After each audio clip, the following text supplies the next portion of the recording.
Hi ಎಲ್ಲರಿಗೂ. Actually ಇದು ಸಂಕ್ರಾಂತಿ ಹಬ್ಬದ ದಿನದ ವ್ಲಾಗು. ನಾನು ಹಬ್ಬಕ್ಕೆ ಎಳ್ಳು ಬೆಲ್ಲ ಏನು ಮಾಡಲಿಲ್ಲ, ಯಾಕಂತ ಹೇಳಿದ್ರೆ ನನಗೆ ತುಂಬ ಹುಷಾರಿಲ್ದಾಗಿತ್ತಲ್ಲ, ಹಾಗಾಗಿ ನನಗೆ ಏನು ಮಾಡ್ಲಿಕ್ಕೆ ಆಗಿರಲಿಲ್ಲ.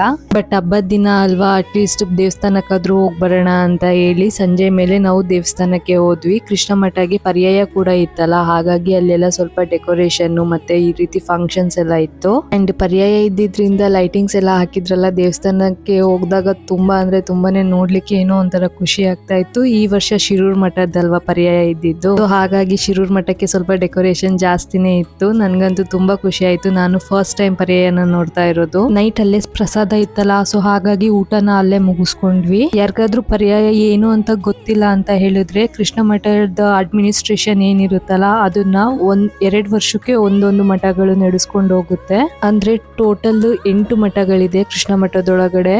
2 ವರ್ಷಕ್ಕೆ ಒಂದು ಮಠ ಅನ್ನೋ ರೀತಿ ಹಾಗೆ ನಡೆಸ್ಕೊಂಡು ಹೋಗೋದು. ಒಂದು ಮಠಕ್ಕೆ ಮತ್ತೆ ಪರ್ಯಾಯ ಬರ್ಬೇಕು ಅಂತ ಹೇಳಿದ್ರೆ 16 ವರ್ಷ ವೆಯ್ಟ್ ಮಾಡ್ಬೇಕು.